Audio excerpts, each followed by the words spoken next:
कुर्रा अर्ज के गिर्द गैसों की एक तह या मजमुआ है जो ओजोन कहलाता है। इसी ने हमारी जमीन के गिर्द एक हिफाजती तह बना रखी है। जमीन की ऊपरी फिजा में ओजोन की एक परत या तह है जो दरअसल बिलखसूस सूरज से खारिज होने वाली अल्ट्रावायलेट रेडिएशन को इस कुर्रा अर्ज में दाखिल होने से रोकती है। अगर ओजोन ना हो तो सूरज की रेडिएशन की वजह से जमीन पर मौजूद जिंदगी को खतरात लाहिक हो जाते। लेकिन आलूदगी ने ओजोन की तह को भी नुकसान पहुंचाया है, जिससे जमीन पर मौजूद जिंदगी इस खतरनाक रेडिएशन से मुतासिर हो रही है। ओजोन की तह हल्की होने की बुनियादी वजह वो मॉलिक्यूल्स हैं जो क्लोरोफ्लोरोकार्बन या CFCs कहलाते हैं। ये ज्यादातर रेफ्रिजरेंट, एरोसोल और प्लास्टिक की मसनूआत या इंसुलेशन फोम से तैयार होते हैं। ऊपरी फिजा में तवील अरसे तक मौजूद रहने वाले ये मॉलिक्यूल्स ओजोन की हिफाजती झिल्ली को नुकसान पहुंचाना शुरू कर देते हैं। शिमाली निस्फ कुर्रे की फिजा में मौजूद तकरीबन 90% CFCs दरअसल सन 1980 की दिहाई तक सनती ममालिक की तरफ से ही खारिज किए गए। इस वजह से बिलखसूस अंटार्कटिक के ऊपर ओजोन की तह बारीक हो गई।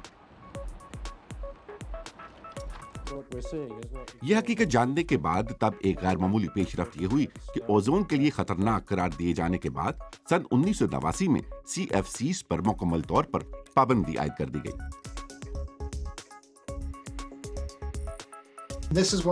आलमी माहौल के तहफ़्फ़ुज़ के लिए ये अहम मिसाल है। दुनिया भर की अक़वाम साइंसी शवाहिद की वजह से एक ऐसे काबिल अमल मुआहदे पर मुत्तफ़िक हो गईं जिसमें कुछ कर गुजरने की ख्वाहिश मौजूद थी। इस डील में इस पर भी इत्तेफाक हुआ कि ग्लोबल साउथ रीजन में मजीद काम करने के लिए क्या हिकमत अमली तरतीब दी जाए। इस कोशिश की वजह से इंसानी जिंदगी, निबातात और माहौल पर मस्बत असरात पड़े। अगर CFCs के इस्तेमाल पर पाबंदी आयद ना की जाती और मॉन्ट्रियल प्रोटोकॉल ना होता तो इस कुराए अर्ज पर जिंदगी पूरी तरह मुतासिर होती।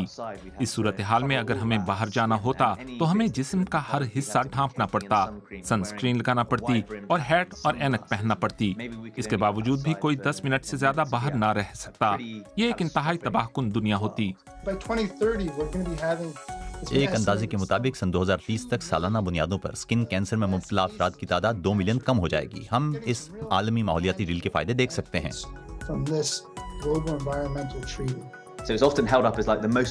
बैनुल-अक़वामी सतह पर तय पाने वाले मुआहिदों में से ये एक कामयाब तरीन आलमी डील है।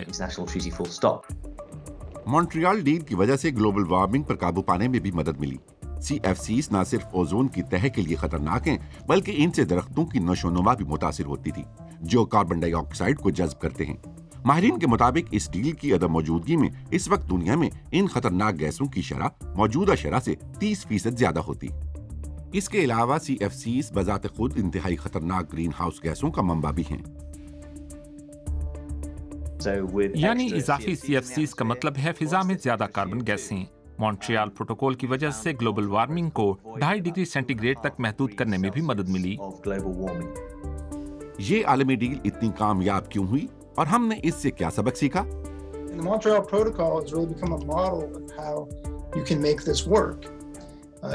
प्रोटोकॉल एक मॉडल डील है जो बताती है कि तहफ़्फ़ुज़ माहौल के लिए काम कैसे करना है। इस डील में आलमी शराकतदारी बजाते खुद एक मिसाल है। दुनिया भर के ममालिक और अक़वाम मुत्तहिदा की तरफ से इसे तस्लीम किया गया।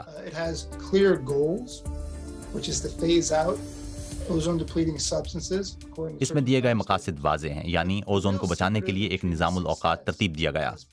एक अहम बात यह भी है कि साइंसी शवाहिद की बुनियाद पर इस डील में तरामीम भी की जाती रहीं। मजमूई तौर पर इस डील में 5 मरतबा तरामीम की गईं। उम्मीद है कि इस सदी के वस्त तक ओजोन की तह में पड़ने वाला सुराख भर जाएगा और वो पहली वाली हालत में वापस आ जाएगी। हम ये तवक्को भी कर रहे हैं कि आर्कटिक के ऊपर ओजोन की तह में बनने वाला सुराख इस सदी के दूसरे हिस्से तक भर जाएगा। ओजोन लेयर की बहाली एक शानदार कामयाब स्टोरी है। जब हमें पता चला कि ओजोन की तह मुतासिर हो रही है तो हमने फौरी तौर पर इस तबाही को रोक दिया। क्या हम पेरिस क्लाइमेट डील में भी इस कामयाबी को दोहरा सकेंगे? हमें ऐसा करना ही होगा।